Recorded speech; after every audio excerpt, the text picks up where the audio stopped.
Namaskara and welcome to BIC Talks, a podcast by Bangalore International Centre. Welcome to BIC Talks. I'm happy to share the first podcast episode in the series Passion and Plurality, arranged in a collaboration with the literature platform of the Kala Ghoda Arts Festival, Mumbai. This episode features a presentation by poet, cultural theorist, writer, translator, and independent curator Ranjit Hoskote, followed by a discussion with the architect and writer Prem Chandavarkar. Over to Ranjit. I thought what I would do is to embark on a kind of twin mission here, if you will. One is to take up this question which haunts us all, which is that the mass media today seem to be antithetical to public reason. And especially in the age of fake news and alt news and the clear misuse of the mass media's propaganda by the powers that be, we've come increasingly to think of television, radio, the print media as being fundamentally unreliable. That what they offer us is delusions, veils, misguidance, if you will. And over against that, I want us to be able to see if there is a more redemptive and utopian, maybe nostalgic view of what the mass media have been able to do in quite another kind of mode, that they have, in fact, served their original mandate, which was to support public reason. And by public reason here, I mean classically a space where members of the public, the citizenry at large, may engage in discussion, in debate, in inquiry, into questions that actually concern them or us all. It's a collective space where we also refine these processes by which, in fact, discussion might be conducted. And we move towards seeking common ground. And that's part of what I want to do here. The other part is unabashed nostalgia. And kill me, but essentially I'm going to think about several dead white men. My math has been terrible, so I have to count. 5 dead white men. And there's not a lot I can do about this, because although I have, in fact, been greatly influenced and I owe a great deal to men and women of diverse races and ethnicities and religious denominations, for my sins, these were among the influential figures who really inspired me when I was a child and a teenager. And I just want to revisit this ground. And seemingly unintellectual as it might be, what I really want to do is talk about 4 television series that were broadcast between 1969 and 1980, and then subsequently at periodical intervals in various other places. And the theme I want to try and address is precisely this question of how might all of us, for instance, we are all cultural actors. We are part of what is sometimes pejorated as the intelligentsia, the thinking classes, right? So I want us to be able to see how, through a medium like television, for instance, the bridge, the gulf between expert culture on the one hand and popular audiences on the other was sought to be bridged by 4 people of very diverse background, diverse political investments, different convictions. And working through that, I want to see if we might be able to usefully arrive at some notion of what it means to be cosmopolitan. Not as a given that is offered by privilege, but as something that you work your way towards by straddling dissimilar domains, by working across the humanities and technology, by working across the sciences and the arts, and by working across different conceptions of rights and entitlements. So this is broadly what I want to do. And I thought I'd begin by invoking the place where we would have been had we been doing this physically, which is the David Sassoon Library in Kala Ghoda, where the literature section has, since time immemorial, been held. I signalize the Sassoon because it began as a mechanics institute. It was founded in 1847. This present building was endowed by the influential Baghdadi Jewish Sassoon family in 1870. But this is the history I want to invoke, because the Mechanics Institute's movement really began in Scotland in the 1820s, then spread across the British Isles and elsewhere in the Empire, and then really took off. It was a byproduct of the Industrial Revolution. It was founded, this form of pedagogy was founded, as many of you know, by philanthropists and population of the new industrial townships. Where were they to study or to study further or to pick up on educations that had been broken? So it really was for typically men at that point, later also women of the working classes, to bring them into a larger space of awareness and enlightenment, very much an enlightenment project. And when it came to India, it then became part of a larger process of urbanization, of pedagogy. I want to set this as both a physical as well as a conceptual basis for presentation today. This is a key figure in that history, John Ruskin. John Ruskin came into the Mechanics Institute history a little later, but he was an incredibly influential figure. He was, as many of you know, a polymath. He was an art critic. He was also a pedagogue. He was at various points Slade Professor of Art at Oxford. But also at some point in his life, he became deeply involved with the Mechanics Institute project and founded St. George's Guild, which was an expression of his utopian socialism. With William Morris, he was one of the key figures in the arts and crafts movement. And too often, the arts and crafts movement is seen as some kind of nostalgic move to fetishize the medieval. But what it really was a very clear-sighted critique of industrialization and the forms of social and political organization it had thrown up and what it had done in terms of the fragmentation of cultural experience.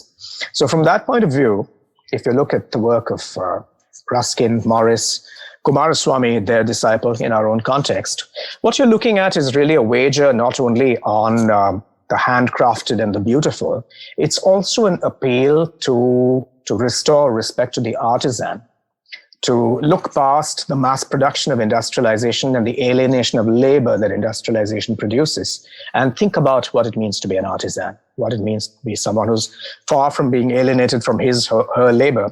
And there's a fluid continuity between the aesthetic imagination, the production of artifacts, and a connection to the consumer. And Ruskin, this quote that I have from him says it all. He genuinely believed, across all his many investments in the aesthetic and in the political, he genuinely believed that if you had to teach art, you really had to teach everything. And that's the premise on which his own take on the Mechanics Institute proceeded. And what I'm trying to do now is to trace a Ruskinian arc as briskly as I can in about 15 minutes through these 4 television series of the 70s that I'm going to be talking about. Now, Kenneth Clark was the brain behind this TV series which went on in 1969 and which I saw actually as a 10-year-old in 1979. And remember the incredible effect it had on me to see this figure of great authority, wandering hither and yon. He was in the Uffizi, in the Prado, he was in the Louvre, commenting as it might be on the winged Nike or a Raphael painting, the School of Athens. And what Civilization did, the series, and it was correctly called a personal view, was to offer a view of West European civilization, essentially visual arts and architecture, but also taking in drama and literature, so on, from the so-called Dark Ages to pretty much 19th century modernity. And of course, he was widely criticized even in his own time as being connoisseurial, as being foppish. That account left out most of the rest of the world. Even within Europe, it had nothing to say about Al-Andalus, the 700 years of Arab Spain, where there were no dark ages. That was the brightest light of that period. And many people from Christian Europe sought inspiration there. Whatever his limitations might have been, and there were many, I would like to place him in this little narrative of mine for 2 reasons, or several reasons. One is to think about how Clark, although he had admittedly this connoisseurial approach to artifacts, to artistic production, was still concerned with a Ruskinian humanism. He had a larger sense that the arts were embedded in the fabric of society and politics, and that culture was not to be seen in a vacuum. It had to be seen as part of a larger human adventure. And remember that Clark was, despite his being seen as an elitist and a fop and all the rest of it, the truth is that he had actually gone out of academia, out of the institutions. At a very young age, he was director of the Ashmolean Museum at Oxford. Still at a very young age, he became director of the National Gallery in London. And then amazingly, he moved to, especially after the Second World War, he gave a series of public lectures across Britain. And then he went into broadcasting. He spoke on radio, he went to television, and really was able to use television at this point to serve his dream of bringing the arts to a much larger audience. So if one definition of elitism is that you preserve cultural wealth for the few, this was actually a completely different sense. It was to actually take culture to the many, to the multitudes. So I cannot, but whatever he might have looked like and sounded like, the project was definitely a democratizing project. And we might come back to this, but this is where my story of these experiments in public reason on television, this is where the story begins. It's what I think of as the long 70s, because for me, the 70s really begin in 1967 and 68. With May 67, the great upsurge of Naxalbari here, then with the Praha Spring in 68, and then Paris 1968, and Mexico City and Dhaka and everywhere else. It was the articulation of a generation that had come of age. In South Asia, essentially post-partition, post-Nehru. In West Europe and North America, post-World War II. And it was the voices of this generation that we heard at that time. But also generations prior who had gone through other experiences of 2 world wars, the Holocaust, certain critical perspective on the atomic bombs, Vietnam. All that fed into what I'm calling the long 70s here. And it had an incredibly bracing effect on culture. Now, John Berger was a far more autodidactic figure. We all know his work. He trained as an artist, was sustained by an environment of artists and writers, saw himself as always being outside the institutions, gave up criticism to pursue his own work in poetry and fiction, but always will be associated with this early 1970s TV series, Ways of Seeing. And if Clark exuded a certain sense of infallible authority, almost papal authority, although that wasn't his tonality, Berger's series was really set distinctly against that. And he moved away from a Clarkian emphasis on connoissorial consideration of the object to questioning how we see, what perspectives we bring, and how those are conditioned by gender, race, class, and so on. So Ways of Seeing, for many, many students of communication, is identified with the distinction that Berger makes between the naked and the nude. How there's a self-confidence to the naked figure, but that the nude is always offered for the delectation of the gaze, typically the male gaze. So you see Berger also as a radical voice, a voice even of feminist concern. So someone who was very much in tune with the critique of the Algerian War, the Vietnamese conflict, was in tune with the civil rights movement and the expression of the rights of women, of people of other sexual preferences, other races, and so on. So once again, I would like to see the space of television as far from being the idiot box. It actually is a space and a domain that opens up to different perspectives and to different worldviews. Another of my, I have to say, childhood and teenage heroes is Jacob Bronowski. And remember that all these series followed each other in quick succession. So Bronowski brought a very different kind of ethical perspective to his doings. He was also a polymathic figure. And some of you will remember that he trained essentially as a statistician of Polish origin, but really committed himself to Britain. Straddled the worlds of Oxbridge as well as the new universities that were developing outside of that ambit. Was involved with the aftermath of the atomic bombs in Hiroshima and Nagasaki, an experience that actually transformed him into someone who sought a deeper meaning to life, someone who critiqued violence, and who wanted to see if a larger sense of global culture was possible. So he's someone who straddled the world of mathematics, of biology, of poetry. He wrote poetry and he was a William Blake expert as well. So I remember being transfixed by The Ascent of Man as it was shown on black and white Bombay Doordarshan in the late 70s. And to just see how Bronowski wanted to traverse the world and see what it was that brought the different aspects of culture together. What were the acts of making that served as an afterlife to violence, to war? What persists? What continues? I think these are vital questions that we continue to ask ourselves. And once again, I make the point that television was a vehicle or a platform for such large questions, which left you transformed as a viewer. You weren't a passive observer.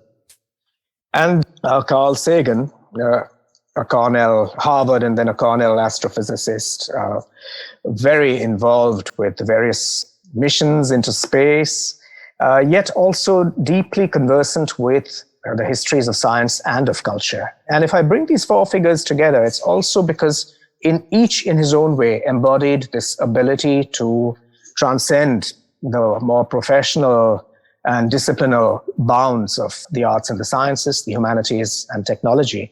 So again, when I think back to my own formation in this period, I was just thinking that as a child of the space age, I was of course fascinated by the Apollo missions, by the search for extraterrestrial intelligence and so on. And Sagan's Cosmos from 1980, which I saw a few years later, really helped one to bring all of these strands together, to be able to achieve some sense of how infinitesimal we indeed are as a species. So long before our own misdeeds have brought that to bear forcefully on us in recent years, he was really gesturing towards the Anthropocene, or the Capitalocene, as we might call it, and reminding us of our place in a much, much larger history of knowledge, of responsibility, and of the coming together, the convergence of both of inquiry and of empathy and ethical standpoint. So, and of course, it was many, many years later that it occurred to me that Cosmos was not just a large signifier for this set of harmonic relationships that bind us to the universe. It also is the name of a text that stands at the beginning of the Enlightenment, Alexander von Humboldt's multi-volume book called Cosmos, which was his similarly polymathic, great bringing together of the various sciences to remind us of how, in fact, we're defined by our interrelationships to other species, to the natural world, and to the larger planetary systems. So, in conclusion, I want to see these as experiments in public reason, which also brought us into an awareness of what we could be.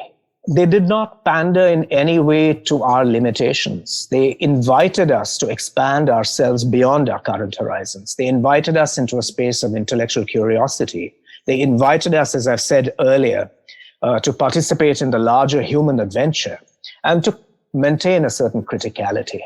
And it's this that I want to conclude with. In what ways, and we've lost this in the mass media, and I invoke these experiments because they remind us that mass media programming can yet focus on knowledge, on the imagination, on criticality, and to really bring us to a much larger and more effective and productive sense of ourselves as citizens participating in larger questions. Now, it's not a coincidence that this degeneration of the mass media follows the larger degeneration of the civic space. The rise of demagogic populism is perfectly mirrored by our mass media, which pander to exactly that kind of ideology, and they sustain that kind of sensibility. How might we return to the possibilities that are reserves, as I've tried to point out and I've picked 4. There were many others indeed. And I'll end by paying my homage to the figure of the popularizer. And I think that it's a spirit that pervades or should pervade this festival too, and all such festivals at their best. Because there's a place for the public intellectual, for someone who is immersed in his or her own domain, yet makes that larger connection to the broader citizenry. There's a place for the polymath who straddles disciplines. But the popularizer also takes a great risk. And I'll end with this notion of risk. The popularizer risks being seen as someone who's vulgarizing his or her discipline. That's the view from within the discipline, because popularizers try out new kinds of language. They seek communication. And on the other hand, they run the risk in the broader space of being seen as connoisseurial, out of step, pedantic, and all of this. And yet, this is the ground, this is the gray zone that they repeatedly have gone out to embrace and to offer their services to, in some sense. So I'll end with this homage to the popularizer, and now look forward to a conversation with Prem and then with endeavour. Thank you so much for your attention.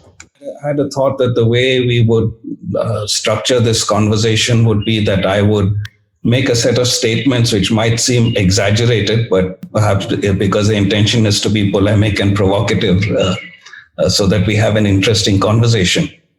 and then you can respond to that, and then we can take it from there. The first point I would like to make is related to your title, where you talk about mass media and public reason. And the idea of public reason is really something that has come out of the Enlightenment, because rationality was actually the argument for overturning a feudal order, because every person had the inherent capacity to be rational and creative, to construct new ideas. And that has created the belief that there is a public realm of truth, and we can build consensus on that realm. And there's been a sort of trend in Western philosophy building on this, starting with someone like Rousseau in the days of the Enlightenment, talking about the general will. But in more recent times, people like John Rawls or Jürgen Habermas, who sort of argue that if we have undistorted communication, a common conviction based on rationality can then ensue. Contrasting to that is perhaps a line of thought that I identify more with, which starts with someone like Hannah Arendt, who talks about an inescapable pluralism, that we can't come to this realm, and all we can come to consensus on is the institutions through which we will interact, and everything is inherently political. Or someone like Walter Lippmann, who in his book Public Opinion says that the idea of the truth is always too complex. And what happens in media is you construct images of the truth through which you can manufacture consent. And that's a phrase he coined, and then later Herman and Chomsky picked that up to make it the title of their book, Manufacturing Consent, to argue that mass media is inherently propaganda. So there are these sort of two conflicting sort of realms. And so I mean, is public reason actually a myth that, and in fact, has it become a destructive myth that assumes that we can build this space of truth? My social sciences training veered very strongly towards the Frankfurt School. So indeed, Habermas's Öffentlichkeit was very, very significant to me. But even as we were engaging with it as students, I mean, I remained fully aware that one cannot and does not have an angelic public space, a public sphere of the kind that Habermas envisioned.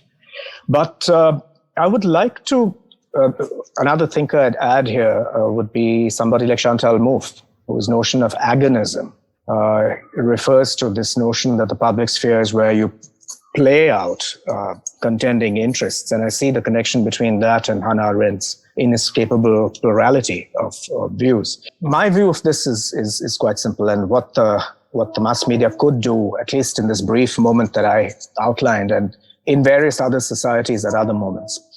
I don't know if for a brief moment the mass media could have provided us with the semblance of this angelic public space, and to do so not by play acting consensus or agreement in any way, but by precisely being a clearinghouse for different kinds of ideas, allowing these perspectives to contend and to provide in the process what you might want to call affordances or capacities to viewers to be better informed, to be imagining and inquiring subjects.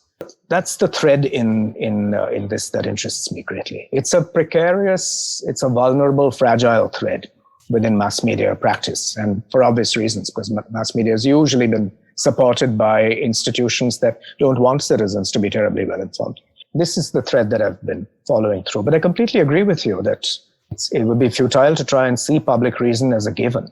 And of course, if you go back to the Kantian origins of the idea of public reason, it's understood that all participants in public reason are well informed and so on already, which they really are not, and they can't be. Or if they were, then we're talking of a very small minority. I think the promise of the mass media, certainly in the long 1970s, I think the promise was that one could enlarge that space of participation and that the mass media could play some kind of role in that.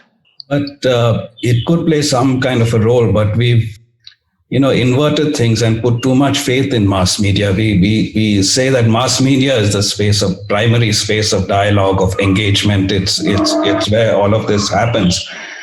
And if you look at the physical public realm, for example, and here I come in with my background as an architect and urbanist, And we've reduced the public realm to something that's politically and intellectually very passive. We just put it as a space for movement, recreation, leisure, consumption. So the whole kind of notions of engagement which we expect of the media are not sort of replicated in our physical spaces. Adding to that a bit of media theory of someone like Neil Postman, who argues that with the advent of television, news and entertainment came from the same device. So we reduce news and this whole realm of public reason to the level of entertainment. And I think a sort of perfect illustration of that is the last US presidential debate, where very complex issues were raised and the candidate was asked to summarize their position on them in 2 minutes. And the other thing about you mentioned these shows, but each of these shows had a life, right? So they ended, then you went to the next show. And that's the other point that someone like Postman makes. We just get into a news of the day in this realm of public reason. So we need to think of something else where there is the common thread, because what we tend to do in life is actually have an alertness every day which affirms what we believe is eternal. That because if what was eternal was always there, it would become habitual and we'd cease to see it. But it's because we reclaim it and affirm it and sort of make it reborn every day, we have the sense of being alive, which media doesn't provide. So perhaps I should ask you this, because you're not just a sort of public intellectual, you're also a poet, you're also a translator. And since this is a literature question, we should get into issues like what literature can offer. So for example, we have someone like Italo Calvino in his 6 memos for the next millennium talking about qualities of lightness and quickness and why literature should endure and will endure, because it possesses these qualities that other forms of expression do not have. And he's basically talking at the millennium and the dominance of television, which was seen as a threat, and the dominance of the internet, which was coming in.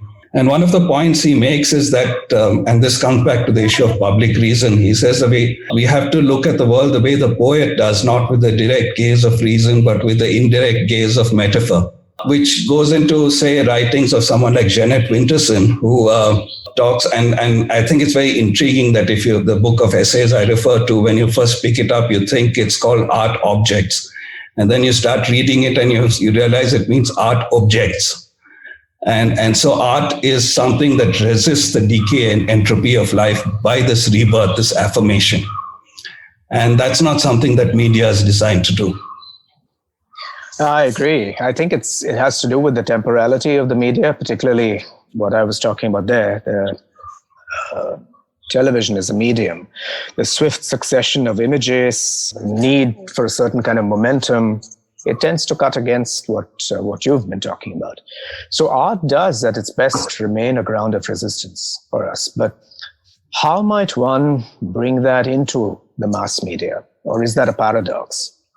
That's something that I've been wrestling with as part of this little media archaeology that I've been working on. I don't know if we have an answer to that. I'm not yet ready to give up completely on the mass media and what they offer. But would you say that it's absolutely intrinsic to the medium? I think it is intrinsic to the medium, because especially television, which has the hypnotic flicker like a fireplace does. If a television is on in the room, even if you don't like the program, you can't help but watch it. And the other thing about television, unlike reading a book, is that it controls the pace. You have to stay with the pace of the text, because it's a sort of linear narrative and you can't slow it down. I don't know. One of the things that intrigues me is that perhaps there are some new possibilities, and this is perhaps a design challenge and not just a philosophical one. Yeah, absolutely. The fact that now media has gone mobile. You carry a media device in your pocket. So that opens up an opportunity for a media design that links the physical and the virtual. And perhaps that is a space that we can build upon. But let me get to another aspect of which is to do with this reliance on public reason. Is reason by its nature is highly disembodied. one of the phrases I've used is the way the typical university classroom or even school classrooms are constructed. It's this world which is supposed to depend on reason. And I say that every classroom should have a sign outside, sort of revealing its logic that it doesn't state, which is please bring your head in, but leave your heart at the door. And the thing about emotion is inherently embodied. I mean, there's some wonderful passages by William James on this, where he talks about, can talk about grief without the sense of weight in your body? Can you talk about anger without feeling the palpitation? How you can't have anything without that embodied aspect. So I think that's why it is necessary to tie the virtual and the physical, especially, and I think that's become much more apparent in the last 1 year during the pandemic, where we've been driven to virtual modes such as this, where we lose all the nonverbal clues, we lose the potential for serendipity. And these, in terms of building some sense of an imagined community, which, as Benedict Anderson very well put it very well, is perhaps the very necessary thing that we should pursue now. And so that is why I come to this tying the physical and the virtual, but bringing in the embodied sense and bringing in the emotional, that perhaps, not recognizing this in sort of relying on this notion of public reason, we have created the kind of split that someone like Partho Chatterjee talks about, of civil society and political society. And civil society talks about rule of law and secularism and principle and reason. And political society is tribal and emotional and is based on actually sort of moving people in sort of a very direct, charged way. And a lot of us as intellectuals tend to imagine that political society doesn't exist. Or perhaps if it exists, we say it's a pre-modern space, and we will preserve the space of sanctity and modernity, and they can perhaps catch up with us and come into it. So I think this reliance on reason, we are sort of creating pits that we tend to fall into ourselves. No, I agree with you. I mean, I would not discount the role of affect in any way. I think when I'm thinking of public reason, I'm also aware of the limitations of the Enlightenment project. I mean, in a profound way, where we are today is the result of the Enlightenment project too. Just the notion of the sovereign, the human species as the sovereign species, and all of nature as being exploitable resources. And then the notion of an instrumental reason. So I'm not a kind of uncritical fan of reason in any way, but also with respect to the distinction that Partha Chatterjee makes, it's true. I mean, political society has the upper hand. So I'm not for one moment suggesting that we retreat into this space and regard that as the sacrosanct ground of the modern. It's a far more complex and layered modernity that we have here that's unfolding. So I think all of this needs to be, we need to keep this in mind. Something that you just said, to the design challenge question. Yeah, because part of what I had in mind here also was to look forward to our own media moment. As you're saying, our experience now is hybrid across multiple media. How do we bring all of that into alignment, and what does it do also for our sense of being a sovereign subjectivity? I mean, we're all kaleidoscopic selves distributed across the various media in which we participate now. So that is going to be an open-ended question for all of us. Perhaps a way forward is to we tend to still believe we can define something like the public interest. Mm-hmm. And we don't look at the fact that what is really happening are competing private claims to define the public interest. Sure. And perhaps what we should seek unity in, because the public interest ideal builds this notion of a public truth. Yeah. And perhaps what we should build unity is not unity of truth, but unity of purpose. That all of us feel the need to be anchored in something that is greater than us. And how do we construct our communities both physically and virtually so that we can create a public realm that is not just rational? And if I critique reason, it's not because I want to do away with it. No. It's that because I realize its limitations. In fact, I would agree with Habermas when he says that modernity is an unfinished project. But how we can create a public realm that is rational in some ways, but is primarily dialogical. And that's something we have not devoted ourselves to. And so the problem is we tend to, we've created a sort of fragmentation where the bulk of society is believed to be passive and follow the lead of experts. And the experts might be politicians, or it might be figures like Kenneth Clark or Bronowski who tell us what society is. In that way, I think the one who sort of doesn't fit easily into the fore is John Berger. And Berger is very much a person who's talking about embodied seeing. He's not the disembodied reason at all. And someone like Berger captures that's captured by something that Joseph Campbell said in an interview with Bill Moyers, where he said that it's wrong to believe that we're searching for the meaning of life. We're searching for the rapture of being alive. Absolutely. And Campbell argues that that's really the purpose of myth, because myth creates this resonance between something outside us and something within us, our innermost being. And that's when we really feel the rapture of being alive. And, that picks up what someone like Ramanujan argues, that the value of a myth is not in some authentic original or in some truth it contains, but in the way you are transformed by your telling or hearing of it. Absolutely. Actually, this was meant to be a much longer concourse of figures. So Joseph Campbell, Myths to Live By, was something that I had on my list. He was another of the popularizer, the bridge figures that I had. But what also brings these four figures, with their admittedly very different starting points, for me anyway, is what I think of as wonderment. So actually, whilst Berger is the most radical and critical of the four, each one of these people, that's what they bring across. And I think that's what makes these, if you will pardon the expression, what makes these television classics is precisely that sense of constant curiosity about the world, a refusal to be encapsulated in such quick dogmatic solutions, and this what you call rapture and what I would call wonderment, the sense of the adbhut. That's very powerful in all four. Clark is not persuaded that these are final realities either. I think what keeps him going back to his subject is because the wonderment is inexhaustible. Likewise, Bronowski. Likewise, Sagan. Cosmos it stands out for that sense of incredible wonderment. So, yeah. I agree. And in fact, I have a paper which I presented once, which is on teaching wonder. And this is precisely why I argue for limiting the reach of reason and rationality. Because unfortunately, that's a major damage the modern education system has wrought. We're all born intuitively into wonder. It comes so naturally to us as children. Yes, but we are schooled out of it, and there are few people who have the inner conviction to sustain it despite their schooling.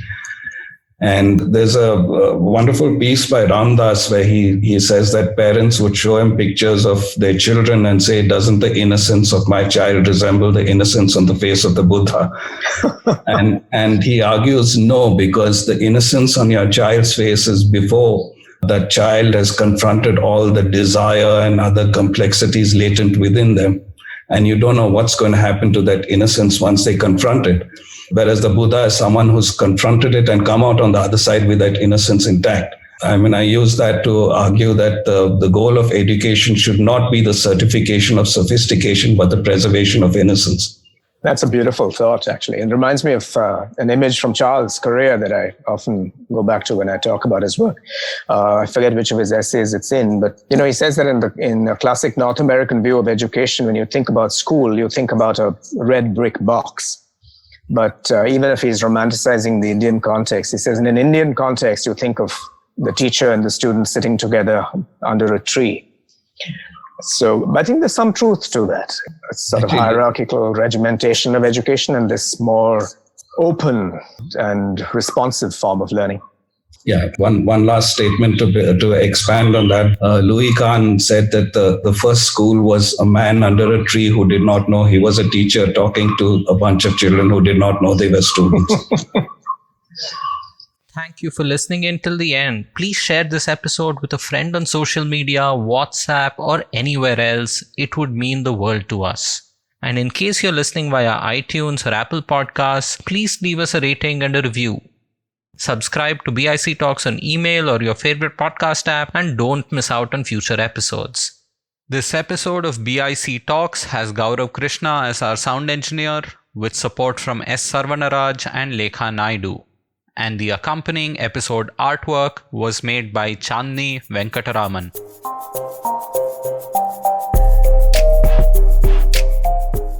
Thank you for listening to this episode of BIC Talks. This podcast can be accessed on our website, bangaloreinternationalcentre.org, as well as on any of your favorite podcast platforms. Tune in for new episodes every week, and do subscribe to our YouTube channel and follow our Facebook, Twitter, and Instagram pages to stay informed on our latest updates.